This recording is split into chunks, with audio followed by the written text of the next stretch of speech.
If you guys aren't too familiar with EVAP systems, you're definitely going to want to watch this video. I'm going to try to help you out. Hey guys, welcome back to Making It Work. I'm Jimmy. If you haven't been here before, I appreciate you tuning in to my channel. Let's get into it.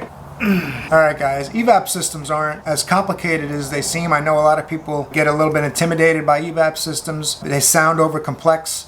There's so many different codes you can get for EVAP systems and so many potential problems. But I wanted to make a video showing you guys to break it down and simplify it for you so you can look at the system as a little bit simpler. When you have a basic understanding of it, it's not really as complicated as it might seem. So it's all about getting into the nitty-gritty and the basic functions and dynamics of the system so that you don't get intimidated. You can really keep your mind clear. Most of the auto repair is about keeping your mind clear and not letting the doubt creep in and getting overwhelmed with what you're about to do when it comes to repairing a car. You just have to keep a clear mind, have some basic knowledge, and read the circuit description of operation for whatever circuits or control system you're working on. Once you kind of understand the description of operation, like does the system work overnight when the vehicle is parked? Does it work while you're driving? Does it work when you first start it up or shut it down? All those kinds of little things. That can vary from manufacturer to manufacturer, but what I'm going to show you guys is the basic layout of every EVAP system and how it's going to work no matter what brand it is. They all have the same basic system and the same basic theory, except for very few minor exceptions, like Toyota likes to add extra control solenoids just to isolate the canister from the fuel tank and things like that. So, but let me move the camera around. I'm going to draw a diagram. I got a little baby whiteboard, aka 11 by 9 printer paper. So I'll draw it out on a whiteboard for you guys, and if you guys have any comments or questions or anything like that, let me know. I'm a pretty busy guy, working basically 7 days a week. I still try to make time every night, about an hour or so, to go through comments. Anyway, enough babbling. All right. Now, one of the things that some people get confused about on the EVAP system is basic operation of an EVAP system. It's not terribly complicated, but what's confusing is the vent solenoid versus purge solenoid, and where are all these things at? The charcoal canister, what does it do? How does it affect the way an engine runs? So basically what you have is a gas tank. You have your engine. If you're really lucky, it's a big honking American V8. But I'm just totally speculating at this point. It's not going to have a tunnel ram with 2 carburetors, but it's definitely more fun if it looks like it does. Anyway, you got your engine, you got your gas tank. What they do with an EVAP system is they put a charcoal canister. This is the tank. Obviously, this is an engine. I know all you guys know that part. So they have a vapor canister. Now, the vapor canister's job is to absorb fumes, because the gas tank, when it's not quite full, will give off fumes. In the old days, the gas cap would just vent those fumes into the atmosphere. And some people decided that this was killing Earth, that we needed a way to harness those fumes, which to me it sounds like a good idea. It's a carbon product. You probably don't want to have tons of that stuff going in the atmosphere. So they came up with a vapor canister system. And what that does is vapors from the tank go into the canister. So instead of the vapors going in the atmosphere, the vapors all go into the canister, and it traps them inside for the engine to burn those vapors rather than letting them in the environment. So what they do is they run a line up to the engine from the vapor canister, and in the line is a control solenoid the computer can use to allow engine vacuum to pull the vapors out of the canister. So while the fuel vapors from the tank are filling the canister, when the engine's off, even when the engine's running, if it's hot enough, the vapors will produce quite rapidly in a gas tank. The computer will turn on the solenoid and pull the vapors from the canister, and even sometimes from the tank, using the solenoid. When the computer activates the solenoid, it allows engine vacuum to come into the solenoid and pull vacuum on the canister. Now to make it a little complicated, where some people get confused, is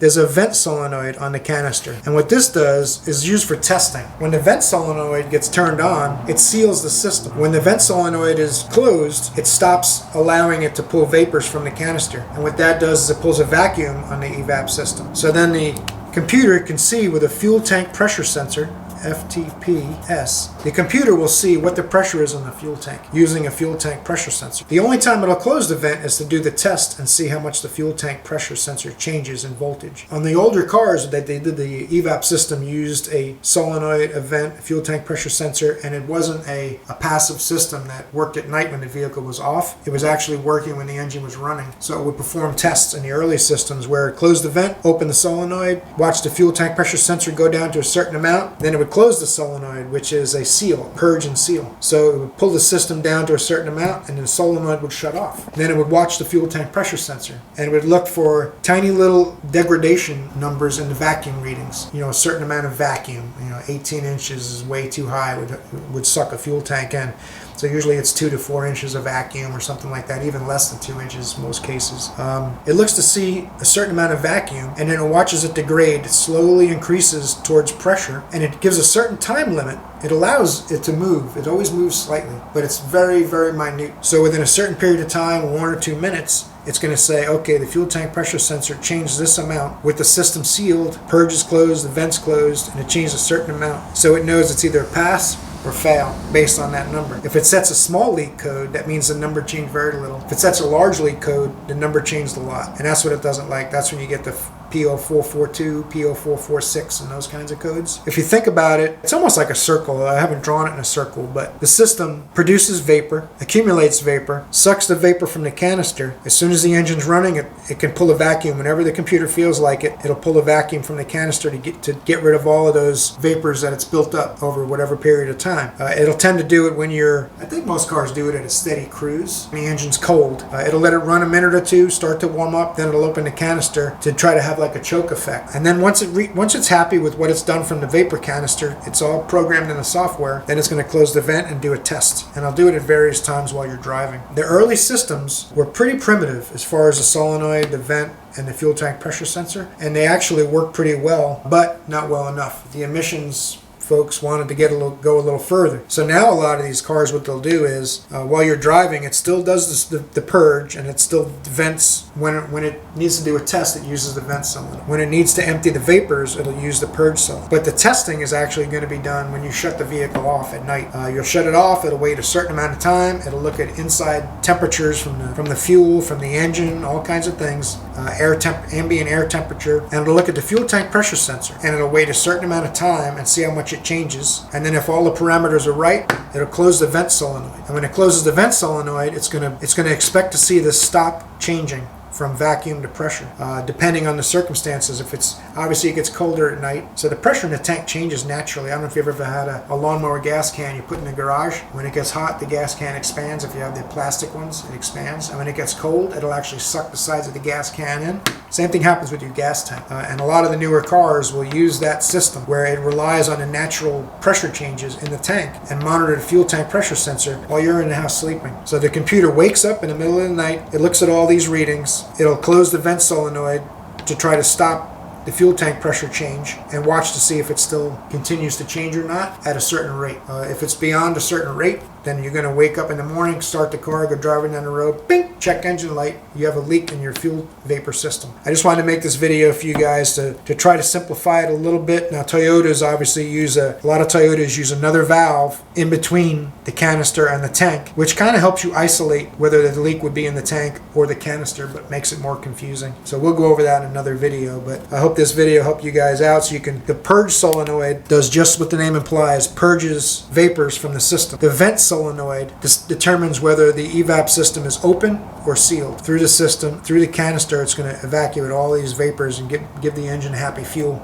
vapors rather than the environment all your fuel vapors. So fuel tank pressure sensor is a 5-volt sensor. It's going to have power, ground, and signal. 3 wires. Like almost every 3-wire sensor, you're going to check for, it's going to have 5 volts, 8 volts, or battery voltage depending on what the system. Some cars are 5 volts, some are 8, like some of the Chryslers and all. But anyway, you got power, ground, and signal. So you'll always be able to tell what your fuel tank pressure sensor is at based on the signal, and you'll be able to use a scan tool to see that signal. You don't even have to do invasive testing when you go down into this. One of the quick ways to test these systems is to bring up your scan tool, bring up your fuel tank pressure sensor, run the engine. You can do a purge and seal, and then you can take the gas cap loose, and the fuel tank pressure sensor should go back up to atmosphere, which will probably be about a volt or so for most cars. If the gas cap is working, it'll change. If you loosen the gas cap and nothing happens, then the system either has a leak or the gas cap was leaked. What I'll do sometimes is put a plastic bag over the neck, put the gas cap back on. Then if the system works, you know the gas cap. Just a little insider information from a cagey old veteran.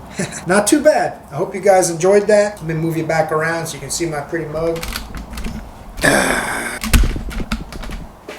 I hope that made sense for you guys. I tried to I tried to give you a little bit too much information, maybe for an entry-level EVAP system video. With magic of editing, I can take out some of the stuff I thought where I rambled a little too much. I hope you guys understand that. I do these videos off the cuff. I don't write scripts. I don't have a writer and a director and all that kind of stuff. I just kind of wing these videos, try to help you guys out the best I can. I hope it made sense. I hope I was pretty clear with some of those explanations and how I went through that system. You guys let me know in the comments down below if you got something out of this video. I really appreciate it. Smash that thumbs up. Maybe hit the subscribe button or the bell icon if you want to get notified when I make more videos. Tool reviews, technological videos, engineering, science, NASA, no, I don't have any of that stuff. That's bullshit.